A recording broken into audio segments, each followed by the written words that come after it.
In fact, as a teacher or as an examiner, you want to see a student have a problem finding a word and watch how they solve that problem.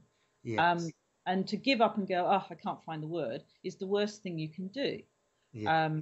Because in real life, you can't do that. You still have to communicate.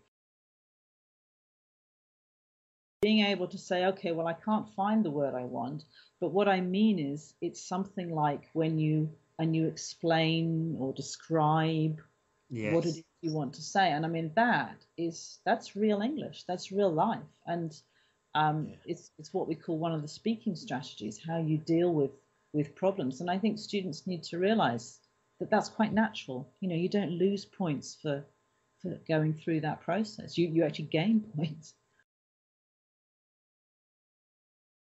Yeah, for finding ways to sort of like go around the obstacle Yeah, and absolutely. expressing it in a different way, different structure. Yeah, because it actually shows that you can deal with a problem and that you actually have a lot of vocabulary that you can use around that particular thing you want. So it does show a lot of ability and skill. Yeah, I mean, there's some students like, um, they come up against an obstacle, and then they give it sort of like 2 seconds, and then they just say it Yeah, in Spanish, and I'm like, well, yes. look, if you cannot say it exactly what you want, go around and try and explain it a different way. But the objective is not to say it exactly 100% translation as you want that you've got in your head.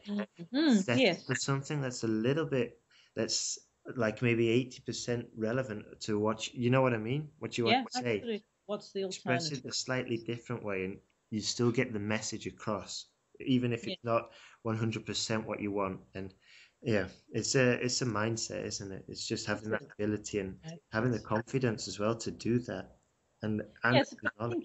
think once you start doing it, Mm, you suddenly realize how it's possible to do it. I mean, exactly. somebody living in a non-English speaking country, I have to do that myself with Exactly. my limited language skills that I have. Yeah. And it's amazing how much body language and talking around the subject you do to get what you want, and people will work with that um, Exactly.